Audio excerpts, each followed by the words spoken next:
విజయవాడలోని టీడీపీ నేతల దాడిలో గాయపడి ఆసుపత్రిలో చికిత్స పొందుతున్న వాణిజ్య విభాగం అధ్యక్షుడు మురళీకృష్ణను పరామర్శించారు మాజీ మంత్రి వెల్లంపల్లి శ్రీనివాస్, వైఎస్ఆర్సీపీ నేత పోతిన మహేష్.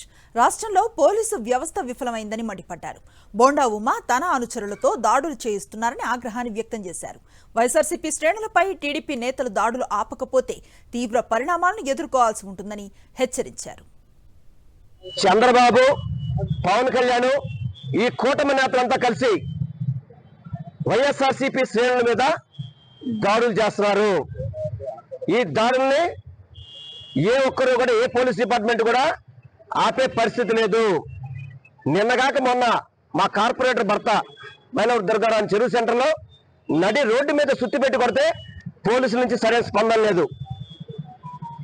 మేము ఆల్రెడీ ఇప్పటికీ గవర్నర్ గారు కంప్లైంట్ ఇచ్చున్నాం, అదేవిధంగా సిపి కంప్లైంట్ ఇచ్చున్నాం, అదేవిధంగా రాష్ట్రపతి గారికి ఇచ్చాము.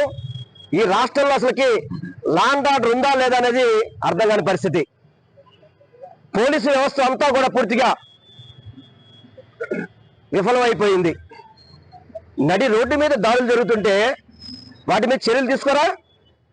బోండా అచ్చోసిన ఆంబోతులాగా వాళ్ళ కుర్రోళ్ళ చేత, క్యాడర్ చేత వైఎస్ఆర్సీపీ శ్రేణుల మీద దాడులు చేస్తున్నారు. సుమారు దాదాపు సెంట్రల్ నియోజకవర్గంలో 30 నుంచి 35 మంది మీద దాడి జరిగినాయి.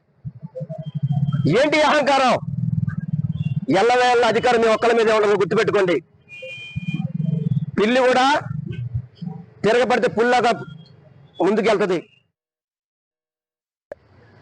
ఆర్య వైశ్యుల మీద విజయవాడ నగరంలో వరుసగా దాడులు చేయడం, హత్యలు చేయడాన్ని తెలుగుదేశం పార్టీ కూటమి ఎంతవరకు ఎందుకు ఖండించట్లేదని మేమైతే సూటిగా ప్రశ్నిస్తా ఉన్నాం. ఈ రాష్ట్రంలో ఎంత రక్తపాతం జరిగితే కూటమి నాయకుల కళ్ళు చల్లబడతాయో చంద్రబాబు నాయుడు గారు, పవన్ కళ్యాణ్ గారు రాష్ట్ర ప్రజలకు సమాధానం చెప్పాలి. మీరు గెలిచారు, అభివృద్ధి సంక్షేమం చేస్తామని చెప్తున్నారు కదా. మీరు అభివృద్ధి సంక్షేమం అంటే దాడులు చేయడం, హత్యలు చేయడం, ఇళ్ల మీదకి వచ్చి ఇష్టానుసారం కొట్టడమేనా అభివృద్ధి అంటే?